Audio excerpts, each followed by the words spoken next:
वर्मा। सबसे पहले हम माणिक वर्मा जी का परिचय देखेंगे। जन्म उनका 1938 उज्जैन में, मध्य प्रदेश। हास्य व्यंग के सशक्त हस्ताक्षर माणिक वर्मा जी वाचिक परंपरा में प्रमुख स्थान रखते हैं। आपके व्यंग बड़े ही धारदार होते हैं। आपकी गजलें बहुत ही प्रेरणादायी होती है। उनकी प्रमुख जो कृतियां है वो देखो, गजल मेरी इबादत है, आखिरी पत्ता गजल संग्रह, आदमी और बिजली का खंबा, महाभारत अभी जारी है, मुल्क के मालिक को जवाब दो आदि। ये जो गजल है, ये जो कविता है, इसमें क्या क्या कहा है ये थोड़ा सा हम जानने की कोशिश करेंगे। प्रस्तुत गजल के अधिकांश शेरों में वर्मा जी ने हम सबको जीवन में निरंतर अच्छे कर्म करते हुए आगे बढ़ने के लिए प्रेरित किया है। गजलकार ने संदेश देते हुए कहा है कि अपने रूप रंग से सुंदर दिखने के बजाय अपने कर्मों से सुंदर दिखना आवश्यक है। यहाँ पे माणिक वर्मा ने क्या कहा है हमसे कि जब हम जीवन बिताते हैं समाज में रहकर, संसार में रहकर, वहाँ पे हमारे जो कर्म है वो कैसे होने चाहिए, अच्छे होने चाहिए। हमारे जो कर्म है वो अच्छे कर्म दूसरों के उपयोगी होने चाहिए, या दूसरों के लिए हमें मदद करने की कोशिश करनी चाहिए। पूरे गजल में यही कहने की कोशिश की है। सबसे पहले हम पूरी गजल पढ़ेंगे। आपसे किसने कहा स्वर्णिम शिखर बनकर देखो, शौक दिखने का है तो फिर नींव के अंदर देखो, चल पड़ी तो गर्द बनकर आसमानों पर लिखो, और अगर बैठो कहीं तो मील का पत्थर दिखो। सिर्फ देखने के लिए दिखना कोई दिखना नहीं, आदमी हो तुम अगर तो आदमी बनकर दिखो। जिंदगी की शक्ल जिसमें टूटकर बिखरे नहीं, पत्थरों के शहर में वो आईना बनकर दिखो। आपको महसूस होगी तब हर एक दिल की जलन, जब किसी धागे सा जलकर मोम के भीतर दिखो। एक जुगनू ने कहा मैं भी तुम्हारे साथ हूँ, वक्त की इस धुंध में तुम रोशनी बनकर दिखो। एक मर्यादा बनी है हम सभी के वास्ते, घर तुम्हें बनना है मोती सीप के अंदर दिखो। डर जाए फूल बनने से कोई नाजुक कली, तुम ना खिलते फूल पर तितली के टूटे पर दिखो। कोई ऐसी शक्ल तो मुझको दिखे इस भीड़ में, मैं जिसे देखूं उसी में तुम मुझे अक्सर दिखो। गजल मेरी इबादत है से पूरी जो गजल है, इस गजल के माध्यम से कवि हमसे कहना चाहते हैं कि हमें समाज में रहकर अच्छा बर्ताव करना चाहिए, अच्छा व्यवहार करना चाहिए। हमारा जब व्यवहार अच्छा हो तो मनुष्य भी जो हमारे इर्द गिर्द रहते हैं वो भी हमें उस अच्छाई से हमें क्या करते हैं, स्वीकार करते हैं। ठीक है, पहली जो लाइन है, पहले जो दो लाइन है उनका जो अर्थ है वो पहले सबसे हम देखेंगे। आपसे किसने कहा स्वर्णिम शिखर बनकर दिखो। यहाँ स्वर्णिम का मतलब है सीने सोने के रंग। स्वर्णिम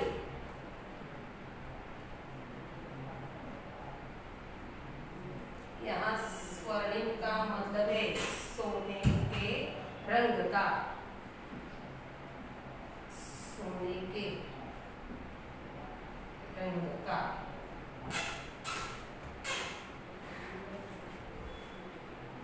आपसे किसने कहा स्वर्णिम शिखर बनकर देखो, शौक दिखने का है तो फिर नींव के अंदर देखो। यहाँ पे माणिक वर्मा जी कहना चाहते हैं जो मतलब जो भी शिखर, चमचमाता हुआ शिखर जो है उसे देखकर हर एक को मतलब आनंद होता है, प्रसन्न होता है। उसको देखकर हर एक व्यक्ति चाहता है कि उस चमचमाते शिखरों के समान हमारा भी सम्मान इस समाज में हो। मतलब क्या, जो शिखर हमें दिखाई देता है वो कैसा होता है, ऐसा मन देखकर, उन शिखरों को देखकर हमारे मन को क्या हो जाती है, शांति मिलती है या हमें आनंद मिलता है। ठीक उसी तरह से उसको जो सम्मान मिलता है समाज में, ठीक उसी तरह का सम्मान हमें भी मिलना चाहिए। ऐसे हर एक लोगों को क्या लगता है, हर एक लोगों की इच्छा होती है। यहाँ पे कवि कहना चाहते हैं कि ये जो शिखर है वो शिखर का महत्व इतना बड़ा है कि जिनमें अभी उसका तो महत्व है ही, वो सुंदर तो दिखता है, लेकिन किसकी वजह से, जो उसके अंदर ईंट होते हैं, पत्थर होते हैं, उन्हीं की वजह से ये जो शिखर है वो बनते हैं और लोगों का मन जो है वो प्रभावित करते हैं, आकर्षित करते हैं। सारा महत्व जो है वो शिखरों से ज्यादा किसको है, उन ईंटों को और पत्थरों को जो शिखरों के अंदर गुमनामी के अंधेरे में रहकर उन्होंने वो शिखर बनाया है। यदि ये जो ईंट है वो पत्थर है, अगर वो दोनों भी गुमनामी के अंधेरे में नहीं रहते या वो जो अंधेरा है वो स्वीकार नहीं करते तो ये शिखर ही नहीं बनते। इसीलिए इन शिखरों से ज्यादा किसको महत्व है, इन ईंटों को और पत्थरों को। ठीक इसी वजह से लोगों को क्या करना चाहिए कि समाज में रहकर दूसरों की मदद करनी चाहिए, निस्वार्थ होकर। मतलब कोई भी स्वार्थ अपने आप में, अपने मन में नहीं पालना चाहिए, क्योंकि लोगों की वाहवाही मिलने के लिए या कोई लोभ के कारण हमें किसी की मदद नहीं करनी चाहिए। इसीलिए इन ईंटों का और पत्थरों का यहाँ पे हमें उदाहरण दिया है। समाज में रहकर कैसा रहना चाहिए, किसी भी लोभ या स्वार्थी बनकर हमें दूसरों की मदद नहीं करनी चाहिए। कुछ तो लोग क्या समझते हैं, यदि मैं किसी की मदद करूंगा तो जब मुझे कभी तकलीफ होगी तो वो भी मेरी मदद के लिए आएगा। ऐसा जो स्वार्थी भाव है वो अपने मन से निकाल देना चाहिए।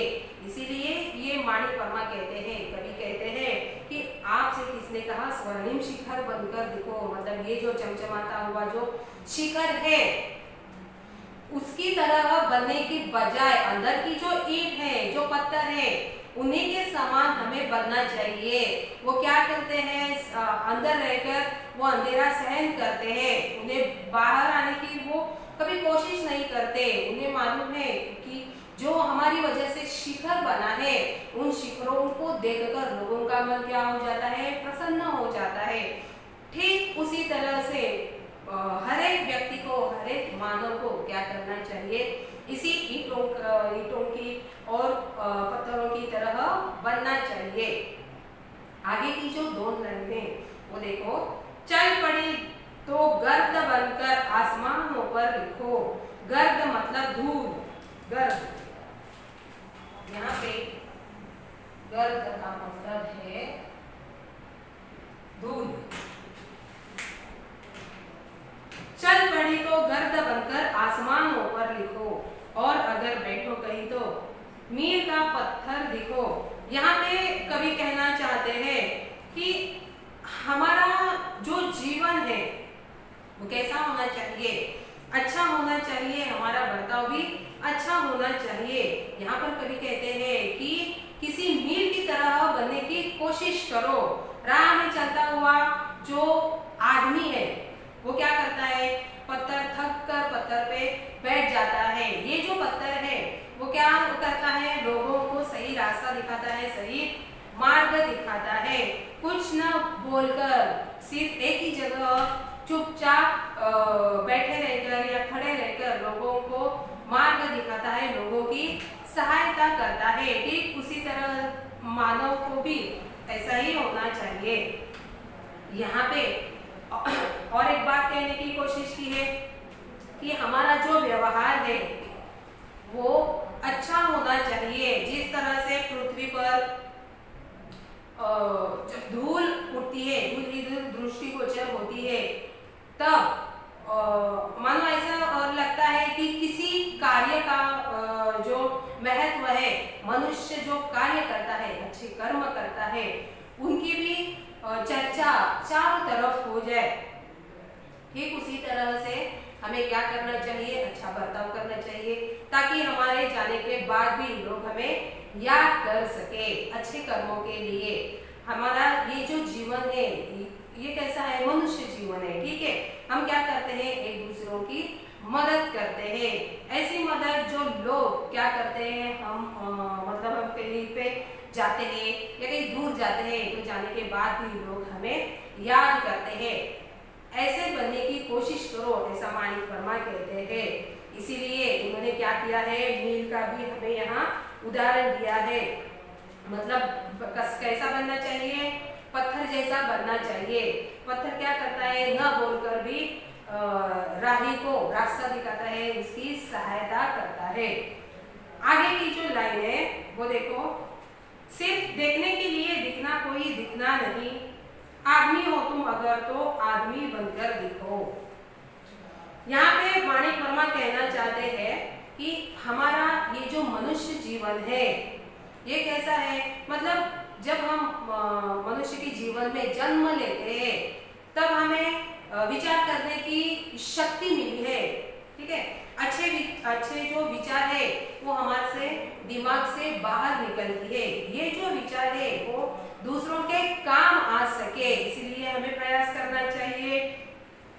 और ये मनुष्य जीवन मिला है, उसी का उद्देश्य यही नहीं कि अच्छा दिखना हो या सजना संवरना सुंदर दिखना, इसका उद्देश्य ये नहीं है। उद्देश्य क्या है कि हमारा जो कार्य है, हमारा जो कर्म है वो सुंदर होने चाहिए। ये जो दिखना होता है, संवरना होता है, ये क्या हो जाता है, अस्थिर होता है, मतलब ये ज्यादा दिन तक नहीं टिक सकता। लेकिन हमारा जो कार्य होता है, जो भी अच्छे अच्छे कार्य होते हैं वो क्या होते हैं, लोगों को याद रहते हैं। इसीलिए ये जो माणिक वर्मा कहते हैं कि जिंदगी की शक्ल जिसमें टूट कर निकले नहीं, पत्थरों के शहर में वो आईना बनकर दिखो। हमें कैसे दिखना चाहिए, मतलब अंदर से हमारा मन स्वच्छ होना चाहिए। किसी को तकलीफ में देखकर हमें क्या होना चाहिए, हमें भी ऐसा महसूस होना चाहिए कि उसकी तकलीफ मेरी तकलीफ है, उसकी जो तकलीफ है वो दूर करने की हमें कोशिश करनी चाहिए। आगे की जो लाइन है, जिंदगी की शक्ल जिसमें आपको महसूस होगी तब हर एक दिल की जलन, जब किसी धागे सा जलकर मोम के भीतर दिखो।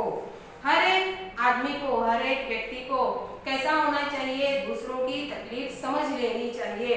जैसे कि मोमबत्ती के साथ धागा होता है, और ये जो मोमबत्ती होती है और ये धागा होता है वो क्या होते हैं, दोनों एक साथ रहते हैं, एक साथ जलते हैं। इसीलिए दोनों को तकलीफ होती है या दोनों को एक दूसरे की तकलीफ मालूम पड़ती है। ठीक मनुष्य को भी ऐसा व्यवहार करना चाहिए कि जो कोई दीन दुबला आदमी हो, उसकी जब तकलीफ हो, समस्या हो, तो वो समझने के लिए उसके साथ रहना चाहिए, उसकी तकलीफ जो है वो महसूस करनी चाहिए। ये कब संभव होगा, जब हम उस आदमी के, उस व्यक्ति के साथ रहेंगे, उसकी तकलीफ समझने की कोशिश करेंगे। अगर उसकी तकलीफ समझ में आती है तो हमें क्या करना चाहिए, उसकी जो अड़चन है, तकलीफ है वो दूर करने का प्रयास करना चाहिए। इसीलिए ये कहते हैं माणिक वर्मा, कभी क्या कहते हैं कि तुम्हें कैसा बनना चाहिए, मोम की तरह बनना चाहिए, उस धागे की तरह बनना चाहिए जो एक दूसरे के साथ होते हैं।